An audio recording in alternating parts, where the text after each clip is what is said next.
I was an accident, and after years of negligence, I told my family I wished they had aborted me or given me up for adoption. Original post. I was basically an accident. When I was born, my siblings were 6-year-old male, 18-year-old male, 18-year-old female, 20-year-old female, 23-year-old female, and my parents were both 46. I was never abused in my childhood, but I was neglected, and my entire family resented me. My parents didn't really think that they would get pregnant again, but here we are. I was never really looked after for by anyone and basically had to raise myself. No one ever really spent any time with me or played with me or anything when I was a kid. They didn't ever buy anything significant for me, just handed my siblings clothes and things. I realized this as I got older, so I focused on myself. My thought process at the time was that there was something wrong with me because my siblings were loved by them. So, if I improved myself and did things for them, maybe then they would accept me and love me. I always got the best grades in school. My father was a football enthusiast and played in high school, but I was a basketball lover. But I still dropped it and took up football just to make him proud. I make sure I did all my chores readily. Always kept my room clean, but nothing I did was ever enough for them. Like, for example, if I was first in class, my parents would ask me, why didn't I get a higher score? They've gnawed the percentile but focused on the percentage and things like that. My siblings or parents never even bothered to show up for a single game. I was never appreciated for what I was only detested me for when I wasn't. My siblings also did not allow me to hang out with them at any time at all. We celebrated my father's birthday yesterday. I had 16 today. My siblings do not live with us anymore, and my mother had to leave early and would not return till later in the evening, so it was just me and him for the day. So I decided to serve him breakfast in his bed just as he woke up. I cooked and bought him a tie for a present. I know it's not the best present, but I was on a budget. Nothing too extravagant, because I want to save as much money as possible for college, but it was definitely a smart one. I also cooked lunch for us and took care of all the chores. The most he did come up with was a pathetic thank you, and it was clear he wanted me to leave him alone, so I did just that. We all went out, siblings included, to a dinner, and the way these would go is that they would all have a good time, and I would just sit in the corner. This is the case with almost all family dinners we have ever attended. We went back home, and I don't know why. I really don't know what triggered it. But for some reason, I just started crying all of a sudden. Maybe it was them being so happy together. I don't know. And when they asked me what happened, I just blew up at them and told them how I felt about my entire childhood. How they never showed me any kind of love and affection, among other things. I don't know exactly what I said, but I do remember I ended it by saying that I wished that they had aborted me. If they hate me so much, or could have given me up for adoption, so they could all live their lives without me. My eldest sister started to say something, but I just ran up to my room and closed the door and went to sleep listening to some Hans Zimmer because they just kept knocking at the door. Early this morning, I went out my window and went to a secluded spot that I often go to, usually to play some guitar or just pace around, listening to music or just enjoy the sound of nature. I'm sitting down here right now, writing this on my phone at 4:30 a.m., and don't know what to do at all. I'm sorry if I just went out on a rant, but this is the first time that I am able to tell my childhood to anyone. Now, how exactly do I tackle this problem? I have pretty much given up on my family and have spent enough of my time trying to please them. Do I still try to form any kind of bond with them? Do I completely drop them off? What exactly is the best thing to do here? Now for the top of comments before reading the update. Screw that's hard. Some shit to deal with. It sounds like it was genuine of the family about wanting to change. Although, as I'm sure we all know, actions and change don't always follow words. I'll keep my fingers crossed for Original Gangster hope that their family stick to their word and gave that kid some love he committed, that he'll hope for the best, prepare for the worst. Easier said than done. But I do absolutely get the sense that this kid will succeed in life. I'm honestly not sure if his family is capable of being genuine. To be so cold, neglectful, and uncaring for 6 years, I feel like you have to be wired a certain way. I also call bullshit on them saying they ignored him because he was able to function on his own. You know, when a child is vying for your attention and approval, you can see their heart being broken every time they're ignored and rejected. Even if they weren't excited about a new baby, for them to have no compassion or empathy and no bond formed in that time, I'm just not sure if that's something that can be changed. I sincerely hope this isn't the case, but I wouldn't be surprised if their response was at least somewhat performative, given that his nephew found the post, which means relatives are now aware of the neglect and abuse that seems more plausible than his entire family suddenly growing a heart. Opie of the Opie deserves so much better. His family should be ashamed of themselves. It feels wrong, but I hope they are never able to forgive themselves for doing that to him. They knew what they were doing by treating him so poorly.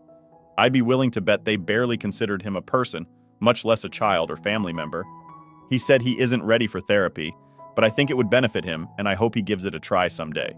Every one of his family members should be starting intensive individual counseling immediately so they can determine what the ever-living screw is wrong with them and learn to do better. I'll keep my fingers crossed, too.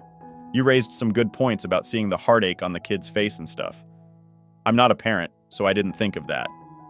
I guess I thought if they were full-blown narcissistic then that we've got mad at original gangster OP and yelled at him for disrespecting them and all that sort of bullshit.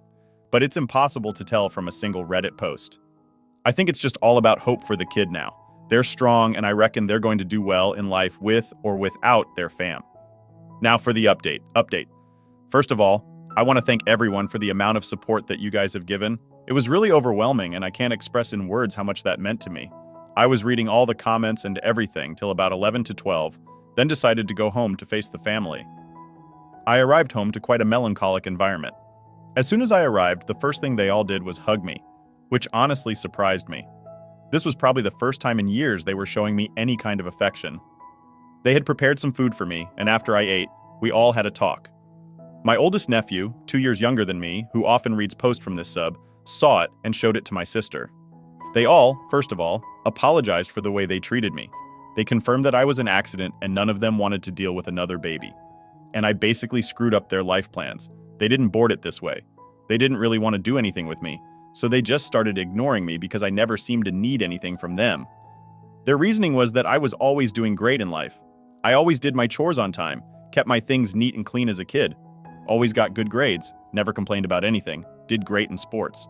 They just assumed that I never required or wanted anything from them, so they were able to just keep ignoring me and pretend as if I wasn't there, basically. They said that this didn't justify their behavior, especially after they read the post. They just wanted to explain their own actions. I just made it easy for them to ignore me.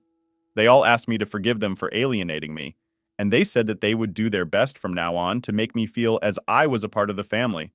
They then wanted to go out and celebrate my birthday, but I was just mentally and physically exhausted. So I just went to sleep, woke up in the evening and just ended up playing games for the rest of the night and went back to sleep. I don't really know how to feel about this. I thought about it long and hard and decided I'll try to form some kind of bond with them if that's even possible. But one thing I'll do is trying to start to work and live for just myself right now. My priority is getting to college right now, and I'll mainly work towards that. If reconciliation doesn't work out. At least I have a goal and purpose in life to work towards, until I get away from here. Thank you so much for helping me and supporting me through all this. If you guys have any further questions, please feel free to ask me. And once again, thank you. Now, some top of comments. I wasn't there for your first post, so I just want to say I'm really sorry how things have gone the first 6 years of your life. No child should ever be put in your situation with them. At least admitting their fault, I would heavily suggest you push them to get you some individual. And if you're comfortable family therapy, quick rant on one of their comments. Partially because I'm angry for you from the first post and partially due to its audacity. I just want to comment, however, that I really dislike that they gave any sort of reasoning for their behavior past. We were selfish and acted selfishly, especially when it puts a little of the blame on you. You were just easy to ignore. That is not true.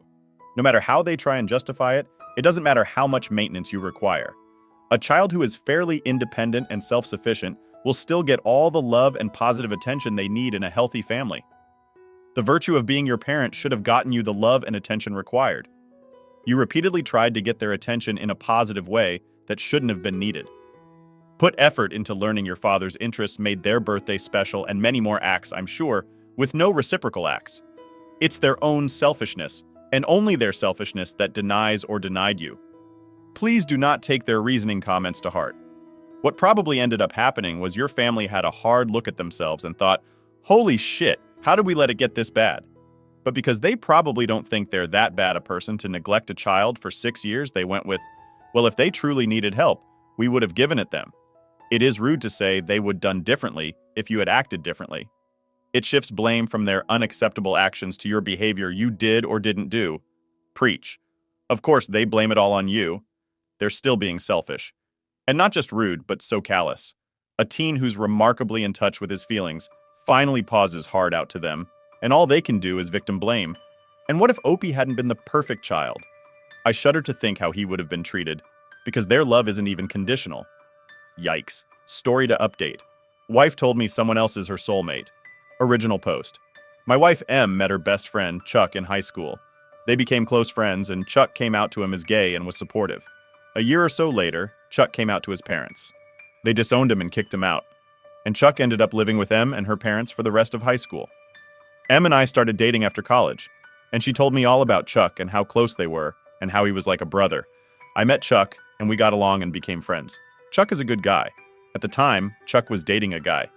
They ended up moving in together about the same time that M and I got engaged, and I have been married for 5 years now. I'm a project manager and took on a year-long project in another city. I have to leave at 5:30 M every morning and get home around 6:30 p.m. M and I had a long talk about my job before I took on this project. We knew it would be a sacrifice for me to be working so much, but I'm getting more money than I ever thought I would. After this project, we can pay off our student debt and start trying to have a baby. We both agreed the money was worth it, since it's only a year. That year will be up in late November. In March, Chuck caught his boyfriend cheating. He was devastated and immediately told him he could move in with us. I was fine with him moving in, but not happy. The M didn't even discuss it with me first. Chuck was pretty broken up, and then was giving him lots of love and attention. I was fine with it because I know how much she loves Chuck and he didn't need her. I also did my best to support him and make him feel loved. For a while this was fine, but as time went on, N has continued to pour all of our attention into Chuck. Sometimes I get home from work and neither of them are there, and I found out they went to a movie or out to dinner together. I don't think there is anything romantic or horrible between them, but it has been annoying that I get left out of all plans the past few weeks. Several things have happened. The three of us went to a party, and someone joked about Chuck being our third wheel, and M said, "Chuck is not the third wheel." I said, "What?" And she said, "I've known Chuck longer than I've known you." A week or so after that, Adam and Chuck went out dancing one night. I had to work the next day, so I stayed home. I woke up at about 3 a.m. and M was not in bed. I went and found her, and Chuck cuddled up on the couch, asleep with the TV on. Both of those things made me uncomfortable. I also realized I had been working so much. I was just sort of letting M and Chuck plan everything, and I had not planned a date in a while. I decided I needed to be more active, and so I planned a date back for last Friday when I first told them she was excited, as we have not been on a date, just the two of us in a while. Friday I got home at 630, and M and Chuck were not there. I took a shower and got ready about 7:15. I finally called in as we had reservations at 8. She answered, and when I asked where she was, she said her and Chuck had gone shopping and were getting some dinner. I was kind of stunned and asked about our date. She laughed and said, "Oh, I forgot." Oh well, and that was that. She didn't even invite me to join them. So, a point I should make here. My dad was very controlling of my mom and had an anger problem where he would yell and throw things. He never threw things at us, but it was still scary as a kid. I have worked very hard to not be like him. I've tried to never be controlling of him or tell her what to do. I also tend to shut down when I get angry.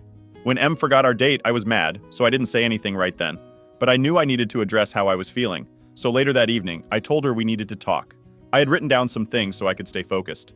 I started by saying that I loved Chuck and it was always welcome in our home, but that I felt like our marriage was suffering and we needed to work on us. M blew up. She thought I was attacking Chuck. I guess I didn't word things well, and she started defending him and attacking me. We have never had a big fight before. We always talk and work things out. I was stunned that she was attacking me. She said some awful things. Then she said, "Chuck is my soulmate and you just have to get used to that." I just shut down. I didn't even know how to process that.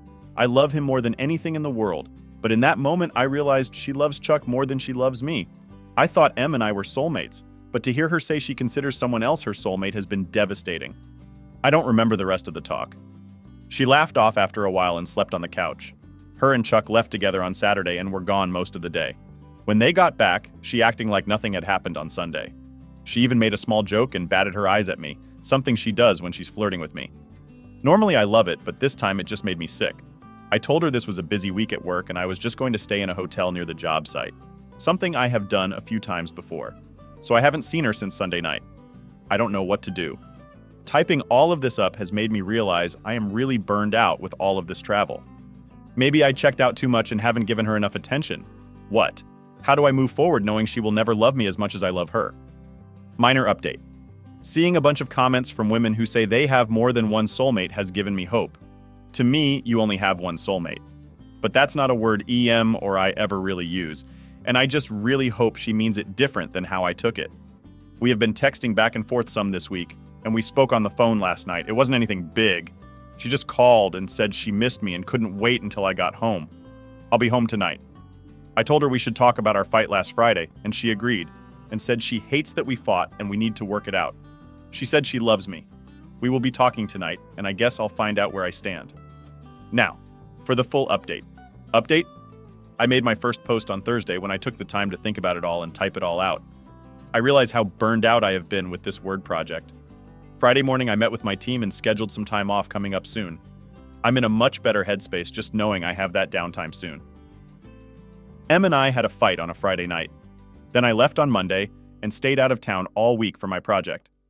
During that time, we did text back and forth every day, and we talked on the phone a few times. It was awkward because we both knew we needed to have a big talk, but over the phone was not the time or place. Em texted me this Friday and said Chuck was gone for the weekend so we could spend time, just the two of us, and that she wanted to make up for missed date. I got home Friday evening and we agreed to talk before doing anything else. I had written out everything I wanted to say, and she sat and listened. We talked for a long time, and we each went back to some things to get clarification. So I'm not going to try and replay everything we said, just the main parts in the way that makes the most sense. I told her how I didn't like her joke about me being the third wheel and how much it hurt that she forgot our date, and then how crushed I was that she said Chuck was her soulmate. There were some other little things too. When I was done, she said she was sorry, and she was wrong for saying those things. She said, "I am not the third wheel, and I am her soulmate." And she asked if she can explain why she did, and said what she did. When Chuck's parents first kicked him out in high school, he was in a bad place and had considered taking his life. He told them's mom and they got him help. So when Chuck called in March about his boyfriend cheating on him, Em had freaked out and was afraid he was going to hurt himself. She said she felt like she needed him close so she could watch him and keep him safe. I had made a comment about how, for the past 6 months, it seems like her and Chuck were living their best life together, and she said that she has been miserable this whole time, that she has been on the verge of a nervous breakdown. After our fight, she knew she was wrong and realized she needed to get help and let it go. She talked with Chuck, and he promised that he was a stronger person than he was in high school and promised that he was not even thinking about hurting himself. They agreed it was best if he moved out, both to give him and I time to work on us. And so Em wouldn't be obsessing over when he was coming and going and wanted to talk to me last Sunday. But I had said I needed time, and she wanted to give me space. It was a long talk with lots of tears. She apologized a bunch of times. She said she was so concerned with Chuck's mental health that she attacked me because she thought I was going to make him move out and she was lashing out. She acknowledged that she hurt me and said she loves me, and she wants to work on herself and find ways to deal with fear and worry in a healthy way. We have never really had a big fight before, and we both agree we could have handled it better, her by not lashing out and me by not shutting down. We agreed to start couples counseling to help us learn how to disagree in a more healthy way. We were both emotionally drained after the talk, so we just ordered some food and stayed in. We cuddle in bed to watch TV, talk, and just be together. We have missed each other a lot these past few months, and it was really nice to just hold her. The next day, Saturday, we took a day date. We went to breakfast, went shopping, saw a movie, and even got pedicures together. My toes look amazing. Several times throughout the day, she would just stop and look at me and say she had missed me, and she was so sorry she had pushed me away. Today, Sunday, we called Chuck, who was staying with another friend. He said he was sorry he had caused so much stress for me. He acknowledged he had been focused on himself and not even realized that we were not doing well. He said he loved us both and is so grateful that we let him stay while he was getting over his breakup. He is looking at a few places and plans to be out in the next week or two. He did offer to move out right away, but I am okay with him staying a little longer. I think having a plan in place is the most important thing. Our relationship took a hit, but we love each other and we are going to work on it. We set some boundaries and also agreed to always make each other our top priority. I have a few more months left on this project, but our goal to make a point to go on a proper day at least once a week and reserve some cuddle time on the weekends. Thank you to everyone who replied or sent me a message based on my first post.